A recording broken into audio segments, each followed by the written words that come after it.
Some things start turn up, nah? That's why you're mad. It's a bunny, yeah? That's why you're mad. What hotter than you?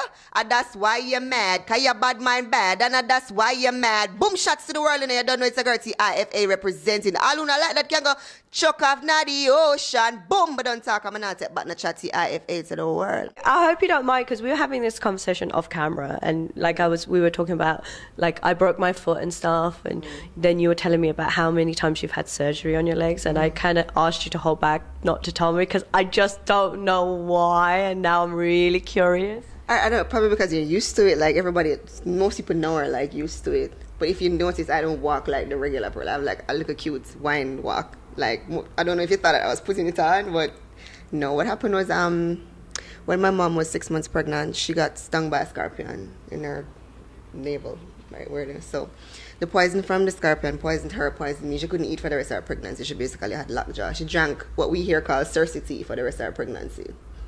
So it ended up giving me a bone disease. It's called Blount's disease. It's where your inner bone grows faster than your outer bone. So my legs were like a diamond, like this. So I used to walk like a crab like this. So I had 3 surgeries to correct it. The last time they stopped the growth in my legs. So if you notice, my arms are a little bit longer than they should be. But they stopped the growth in my legs because they realized that that's the reason why I had 3 surgeries. Because every time they would straighten them and I'd grow, it grew right back down to this. So they stopped the growth, and now I'm here. That's the end of the story. Wow. I mean, I don't think it's something anybody, I mean, unless you know, like you said. Yeah. But I mean, I definitely didn't know. But it's, I mean, I don't think it's scars and everything. And now you're a dancehall artist? Yeah. Did you ever think, like, I mean, did it affect your life? I mean, it must have. I mean, it did, but the thing about it is, like, at home, I didn't know I was different until I like went to school, went out, and people look, whatever. But I didn't really feel, I wasn't made to feel different. And then when I always had friends at school or whatever, and like, you know, they were taught not to tease or not, but I knew something was different, but I don't feel different. And my mom enrolled me in everything. Like, okay, so you want to dance? Okay, you're going to do dancing. You want to do acting? Okay, you're going to do acting. Okay, you want to play hockey? Okay, you can play hockey, anything. Like, she pushed me to do like extracurricular stuff to like build. She even sent me to, what do you call it? Etiquette classes, to work on my personality and etiquette, because she wanted me like, she didn't want me to just be like in the shadows. So I mean it's somewhat, because you know you have those dense people that are very judgmental, and I think even now, especially in dancehall, that's a hurdle that I had to cross, because initially that's what they saw, like, oh, she's too cute to the dancehall, or oh, I like them, nobody now go really. And then, you know, I had to push 300 times harder, not only as a woman, but as somebody that they saw, okay, you have a degree, so somebody with a degree does dancehall. So somebody that lives where she lives does dancehall. So somebody that walks the way she walks does dancehall. You know what I mean? So I had to break that barrier down. And a lot of people, I think, especially in the industry, are surprised at the fact that I am where I am today. Mind you, I'm not where I'd want to be, but I'm grateful. Like, I am one of the powerhouses female-wise in the industry, and I think that kind of caught everybody off guard, like, whoa, you know. But I'm here, and that's all that matters. And yeah, I mean, like you're saying, you went to school, you enrolled in everything.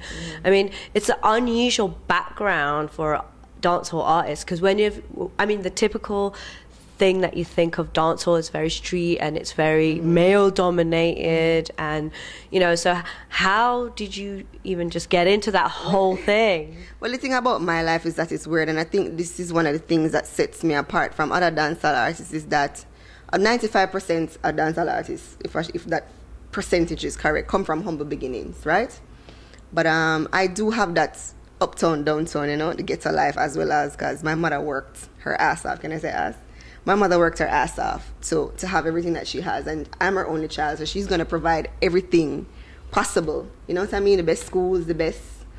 And as I said, she always enrolled me in like the choirs and the dance troops and so on and so forth. And when I was living with my grandmother, she had a bar downtown. Like, I was not used to music, or not ever around music, because she had a bar, and of course, you know, Jamaicans have them round robin, and every Friday sound string up, and it's right there on 91 Duke Street, as ironic as it might sound, or contrasting, right across from the synagogue, but it's Friday. I went at the ghetto, so, you know, music I go string up like a Mark Lane or, you know what I mean? And I had, my mother used to go to parties. I grew up seeing my mother getting ready. And she telling me, go to your bed, go to your bed. You know what I mean? I grew up seeing her on the dancehall tapes. So they used to wear frill and silver and gold and the excitement. So, I mean, it's not nothing new to me. And then, my mother and my father broke up. And my mother started to date my stepdad. And he's actually a producer.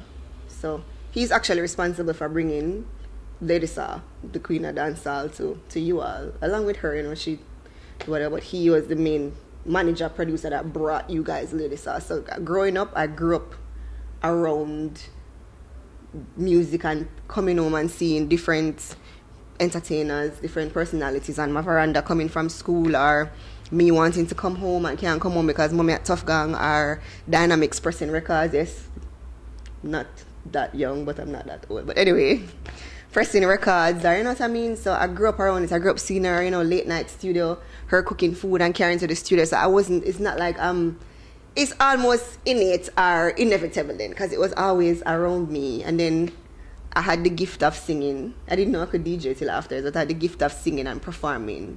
And she enrolled me into a performing arts group. So from the ages of like 12 to 18, I would tour with them, the States, the Caribbean, here in Jamaica. So basically I'm doing what I'm doing now, but I was doing back then, but as a solo artist. So I have like formal training, and so it's almost inevitable.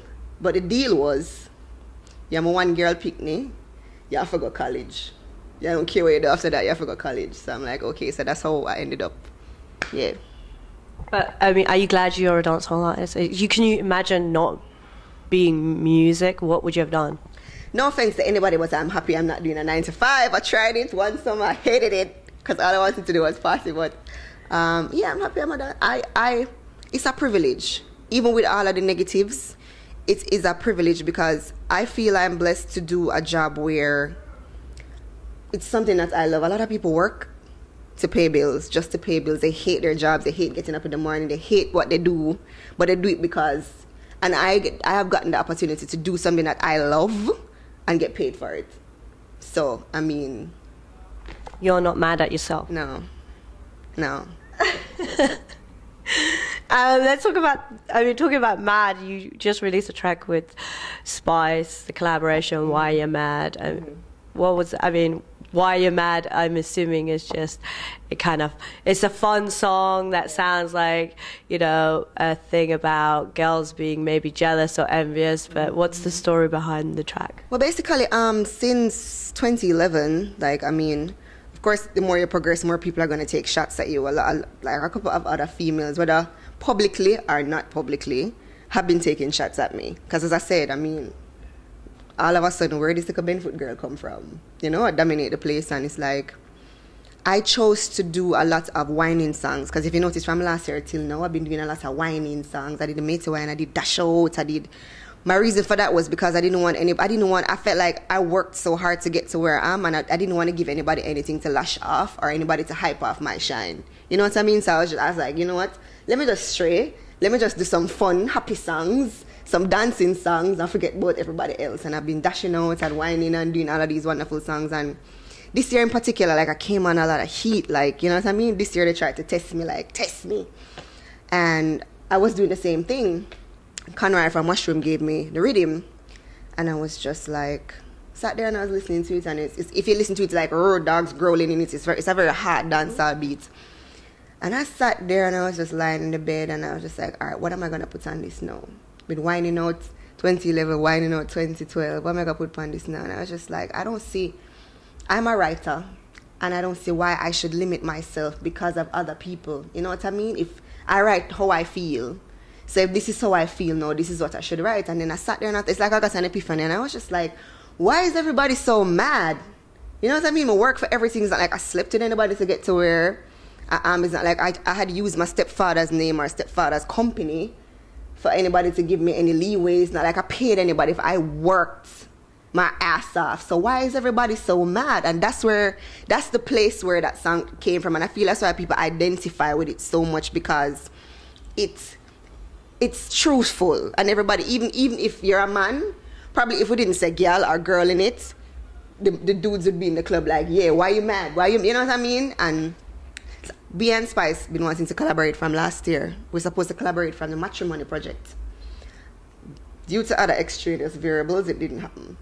Not beyond me and Spice control, it didn't happen. And then I was just like, Conrad link her up and he was just like, you know what, I laid the track and he was just like, I feel like this is the combination that you and Spice supposed to do. So I'm link her and she heard the beat, he played the beat for her first, she loved the beat, and then he played the song what I had laid down and she loved it. And Tutu's Conrad called me and Spice literally wrote her parts in like 20 minutes and voiced the song, and then that was that, done. So that's the place where Why You Mad came from, because we all can identify, whether your field or my field, like, we don't live in a utopic society, and not everybody's going to be happy for everybody, you know what I mean? Everybody goes through that bashing or that hating on or whatever, and it just came from a place where I was just like, why am I mad, basically. So, I mean, when you wrote the song, was it like aimed at anyone in particular, or It wasn't necessarily aimed at any one person, to tell you the honest truth. It was just, as I said, I came under a lot of pressure this year, so it was just me venting from 2011 to now. Basically, it wasn't aimed at like people would say, oh, and it's them singing song about Lady Sad, this and that. Like, come on, if I wanted to sing a song about Lady Sad, I'd have sung it a while, you know? I'd have sung it. You know what I mean? I don't feel like I need to sing a song directed at her. I don't feel like at this point, like, I'd need to beef with her to get to another level. Like, I'm trying to go Billboard. You know what I mean? She's an icon, everything. You have to respect her for being the queen of dancehall, but I wouldn't take on Lady Saw. You know what I mean? Because my mentality or my meds is not for Jamaica alone. My meds is to take Tifa and Jamaica to the world, because it's been a while since a female has done that. You understand? Not to take anything away from anybody, and I feel like people don't give Patra that credit, irrespective of what or else is happening. I mean, when I was little, she was the one that was on BT. She was the one that was on Planet Group. She was the one that was on Billboard. She was the one that I saw with the braids and the ice sculpture on cable and satellite dish. You know what I mean? And since then, nobody for female wise has really done. And that's where I want to take back the music to. You know what I mean? It's not necessarily, I'm not into the hype and the mix up and the clashing, unnecessary clashing and the, oh, I'm going to take her out now, because Why Am I just came from a place like, yo, I really, really worked hard to be here, and only do have no reason to be mad for my success, because I work hard for it.